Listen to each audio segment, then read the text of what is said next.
반갑습니다.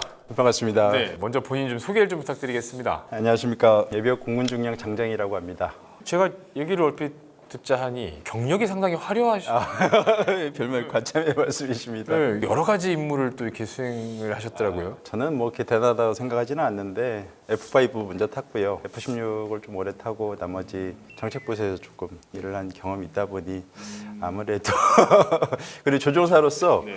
비행단에서 짧은 시간이긴 하지만 이제 기지방어 책임자도 한 번 했다 보니 되게 두루두루 좀 알게 되는 경우가 좀 있어서 굉장히 도움이 많이 됐습니다. 사실 이 저 군사 보안상 얘기하면 안 되는 일들도 이제 경험하셨다고 들었는데, 맞습니다. 그건 이제 여러 가지 이유가 있으니까 여기까지만 좀 소개를 해주시고 다채로운 경험을 하신 우리 또 예비역 장중령님을 또 모시고 어려운 얘기를 좀 굉장히 하려고 합니다. 전자전은 하나의 형태의 전쟁일 수도 있지만요. 이 작전을 할 때 같이 가는 거예요. 쉽게 얘기하면. 제일 중요한 건 뭐냐면요. 전자 지원. 우리의 목적을 달성하는데 방해받지 않게끔 지원해 주는 게 그게 진정한 어떤 전자 지원의 끝이죠. 제가 이런 얘기는 해도 되겠죠? 제가 옛날에 한번 실제 전투 초기 임무를 떴는데 갑자기 막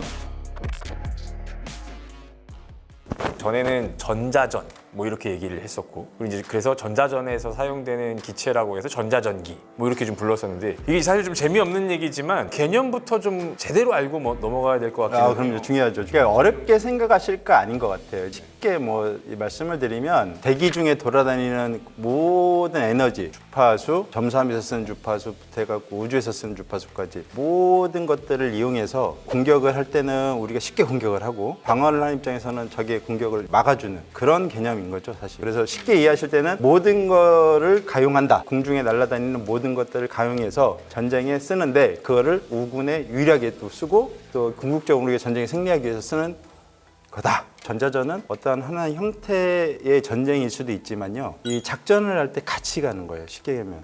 탑건2도 보면은 적을 공격 막 하잖아요. 전쟁을 한다 그러면 이제 뭐 감청도 하고 적의 어떤 정보 활동도 들어가잖아요. 그런 거 얘네들이 무슨 생각을 하지? 그럼 레이더 활동이 어떻게 되지? 뭐 공군 활동이 활발해진다든가 미사일 활동도 감시해야 되잖아요. 그럼 전문 용어로 하면 그게 어려운 게 아니에요. 시긴트, 엘린트, 휴민트. 뭐 거기서 이제 탈북자들 갖고 뭐 국경의 활동이 활발해. 뭐 이러면서 얘기해 주시잖아요. 그런 것들이 결국은 전자전이라고 보시면 돼요. 그래서 미국 같은 경우에는 합참의 교리를 보면요, 그쪽에 대한 임무들을 다 줬어요. 전쟁 이전에는 뭐 해라, 그리고 어느 지역에서 나면 넌 이렇게 해라, 이렇게까지 다 이렇게 줘갖고, 본토 같은 경우는 평시는 이제 주방위군들이 하도록 돼 있더라고요. 그리고 요즘 또 전쟁 나기 전에 보면 사이버전도 할 거고요. 최근에 뭐 이런 사례가 뭐냐면 이란의 그 옛날에 스틱스 공격, 그러니까 이란의 핵 기술을 저하시키기 위한 공격들을 했었어요, 미국이요. 그것도 일종의 어떻게 보면은 사이버를 통해서 적의 어떤 전자 무기들을 무력화시키는 것 또한 전자전이죠.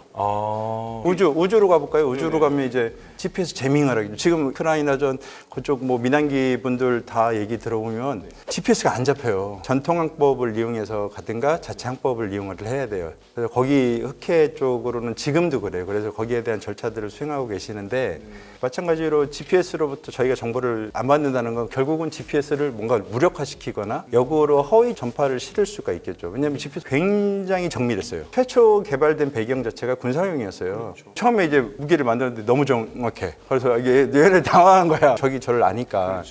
그래서 거기다가 허위 정보를 실어놓은 게 지금 상용 GPS예요.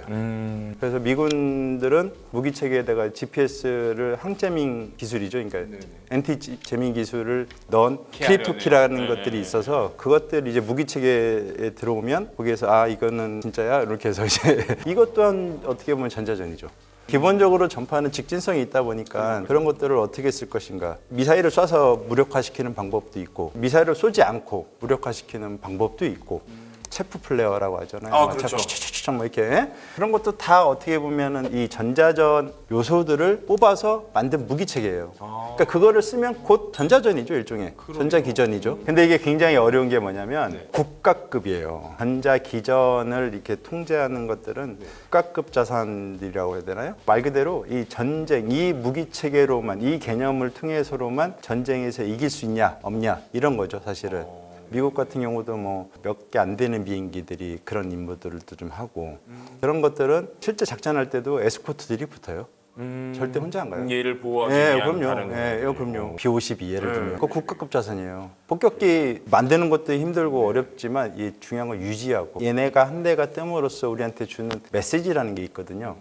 북한 뭐 김정은 이런 얘기했더니 북한 정권 애들이 굉장히 무서워하잖아요. 사실 어떤 예를 들어서 WC-135, RC-135 격투 계열인데 그런 것 한 대, 두 대밖에 없어요. 걔네들이 뭘 하냐면 핵실험 하잖아요. 그러면 공기 중에 있는 제논포자들을 공해상에서 엄청 떨어진 거기서 수집하는 무기체계니까 어마어마한 거죠. 사실은 어마어마한 거죠. 예. 이야, 몇백 킬로 떨어진 곳에서 공기 하나 딱 가지고 너네 무슨 활동했지? 딱 이렇게 알 수 있는. 그 정도 급이죠, 사실은. 그래서 전자전 어렵진 않아요, 사실은.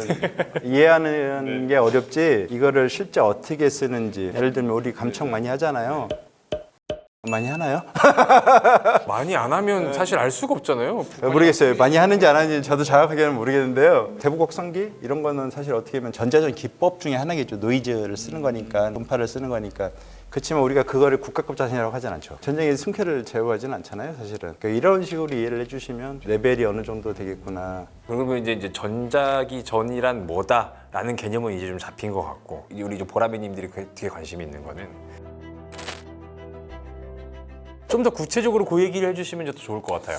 이게 이제 전쟁을 하잖아요. 그러면 하늘을 제압하지 않고는 어려워요, 전쟁이. 제공권 확보라고 통상 저희가 얘기하는데 공세 제공을 들어간다고 하면 우리가 이제 의도를 가지고 적의 어떤 주요 타겟 시설물들이라든가 이런 것들을 공격을 해야 되잖아요. 근데 아시다시피 요즘 누가 그냥 들어오세요 하는 나는 절대 없어요. 그죠?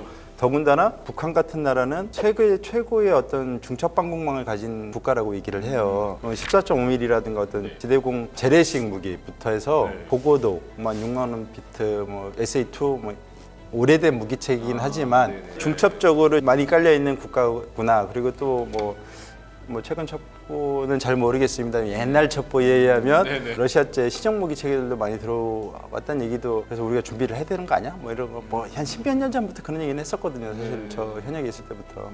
그래서 그런 환경에서 우리가 들어간다고 했을 때는 그런 무엇을 마비를 시켜야 될 것이냐. 그 미사일 다 못 죽여요. 지휘 통제망이라든가 레이더망, 지대공 그런 미사일 통상 레이더랑 연동돼 있는 것들이 많으니 심각하게 맞으면 아플 거.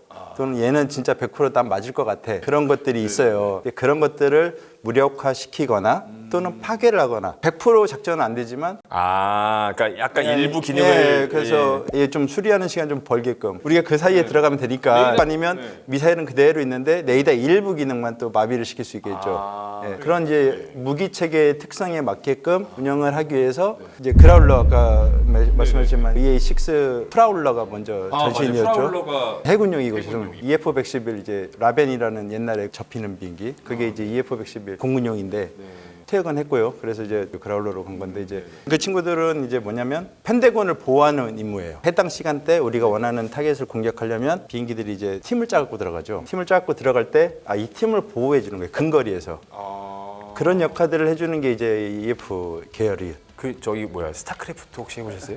알죠. 그 이제 들어가면 이렇게 뿅 하면은 갑자기 얘들 안 보이다가 그런 역할을 해주는 거군요. 예를 들면 그러다가 걔가 계속 걸리적거리네. 그럼 얘가 쏴요 진짜. 하미라는 미사일로 해서 쏘고 들어가면 얘 입장에서는 죽기 싫으면 끄든가. 그걸 그 전파를 따라서 얘가 가니까. 그렇죠. 야, 그거 되게 공포심이 있겠어요. 그러니까 그런 역할들을 하고 광대역으로 쫙 제밍해주면 오군기가 안 보이니까. 그래서 그 비행기 보면 되게 독특하게 생겼잖아요. 붐처럼도 생기고 밑에 파드들도 막 다 있고 꼬리 날개들이 좀 이상하게 생기고 그런 것들이 다 이제 수집도 하고 또 밑에 이제 째머들이 째밍을 해주는 거죠. 또 거기에 이제 전투기들이다 보니까 자체 방공무장도 갖고 있고 그런 개념의 어떤 미사일들을 중요한 거는 애니타임 플렉시블하게 쓸 수 있다. 그러니까 유용하죠. 그래도 또 미사일 안 썼으면 공중부비기에서 급여받아서 또 다른 편대군 보여주고 그런 개념이죠. 제일 중요한 건 뭐냐면요. 전자 지원, 전자 전투 서열을 뽑아내는 거예요. 어떤 전자 정보가 들어오면 이거는 무조건 1순위야. 이런 게 이제 전자 전투 서열이에요. 표적인 게 EP3 옛날에 하이난군도에서 사고 났어요. 사고 나가고 중국 조종사 죽었죠.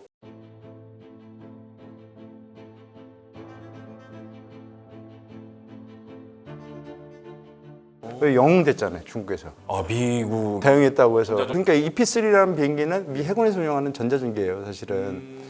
그러니까 걔가 왜 거기까지 들어갔겠어요? 뭔가가 있으니까 어떤 목적을 갖고 들어갔겠죠. 그래서 일단 기본적으로 전자정보에 대한 수집이겠죠. 수집을 해야 분석도 가능하고 또 그걸 또 식별을 하고 그리고 그걸 가지고 오군에다가 어떻게 쓸 것인지 이런 일련에 하기 위해서는 기본적으로 수집이 제일 중요하죠. 그러니까 이런 얘기는 해도 되겠죠? 제가 옛날에 한번 실제 전투 초기 임무를 떴는데 갑자기 막 가래요, 빨리 어디로 막 가래. 그래서 열심히 갔어요. 음속 거의 비슷하게 해서 갔어요. 넘버2 데리고. 했는데 이제 저는 모르고 이제 쭉 갔는데 이제 이게 언노운 왕적이었던 거예요. 언노운 왕적. 뭔 놈인지 모르니까. 봤더니 보니까 EP3였어요. EP3였는데 EP3였는데 서로 진짜 거짓말 안 하고 저희가 이제 편대를 항상 이게 1피트로 붙잖아요. 1m. 3피트로 붙거든요. 저희가 그렇게 훈련하는데 그래서 얘가 쫙 해서 제가 이렇게 싹 붙었죠. 이제 식별하러 딱 들어갔더니 미국 조종사들도 네가 여기서 왜? 저도 깜짝 놀라고 저희는 이제 사진도 찍고 뭐 이렇게 아이디를 해야 되니까 이제 기변도 식별하고 이게 적성인지 아닌지 그래서 그렇게 해서 한 적 언제인데 그때가 이제 보니까 카디즈 넘었더라고요. 저는 전혀 몰랐죠. 이놈이 어디 있지? 뭘까? 얘를 어떻게 죽이지? 뭐 이러면서 아니 이게 실제로 이게 적기일 수도 있는 거잖아요. 쇼킬 수도 있죠. 와, 막 그런 게 또 중요한 게 또 말씀을 좀 드리면 제가 이제 모 기지에서 근무할 때 스크램블을 떴어요. 비상 출격을 한 거죠. 넘버트 데리고 딱 떴는데 저한테 이제 정보가 오겠죠. 정보 쫙 이렇게 오는데 어디 기지래요. 그 당시 저희가 받은 정보 판단으로는 그 기지에서 오는 애는 활동이 없었거든요. 그날. 그래서 내려와서 정보 장비 엄청 혼냈어요. 제가. 얘 미사일 사거리까지 들어갔었거든요. 거의. 제가 맞지는 않겠지만 얘가 어디서 떴냐. 마찬가지예요. 적들도 마찬가지겠죠. 이제 그런 정보들을 실시간으로 줘야 돼요. 거의 휴전선 근처에서 활동이 이루어졌으니까 거기에 메인 운용 기종이 뭐다 그런 것들을 안다면 대충 얘의 성능이 나오겠죠. 굳이 예를 들어서 피코급인데 굳이 제가 뭐 페라리를 타고 갈 필요는 어려울 수 없잖아요, 사실요. 이런 거에 따라서 저희 전술이 틀려져요. 그럼 저는 이제 다른 전술을 써야겠죠. 뭐 다른 어떤 전력들이 도움을 받거나 그게 이제 정보 감찰 장비가 중요한 이유죠, 사실은. 전자 지원이라는 개념은 그 전투 서열을 만들어서 그걸 실시간으로 우군 쪽으로 줘서 우리가 피해가 받지 않게끔 또는 우리의 목적을 달성하는데 방해받지 않게끔 지원해 주는 게 그게 진정한 어떤 전자 지원의 끝이죠. 근데 이제 이 일련의 과정이 돈이 너무 많이 드는 거예요. 다 돈이죠. 왜냐면 아까부터 말씀했지만 미국도 몇 대 안 되고 유지하기도 어렵고 그리고 스텔스기도 어떻게 보면은 일종의 전자 보호의 하나의 방법이에요. 자피탐 기술이라는 것도 최이하급으로도 볼 수 있는 거니까 기만 일종의 하나인데 돈이 어마어마하잖아요, 사실은. 그렇죠. 미국이란 나라도 그만큼 돈이 많이 든다는 거죠. 근데 이제 중요한 거는 요즘 나오는 비행기 전투기들에 한정하면 이제 자체보호 장비들이 많이 좀 좋아졌죠, 사실은. 그래서 실제 이제 ASPJ 같은 그런 장비들도 있어요. 우리가 탐지와 식별할 수 있는 자산들이 지금은 조금 좋아졌으나 그거 갖고 전자전을 수행한다 할 수는 있으나 그게 과연 진정한 전자전인가? 자, 여기서 이제 본격적인 얘기들을 좀 이제 시작을 해야 될 것 같은데 우리나라가 이제 전자전기를 도입하려고 합니다. 공군에서 작전을 했던 사람의 입장에서는 어떤 게 더 되게 어려운 얘기예요. 왜냐면 이거는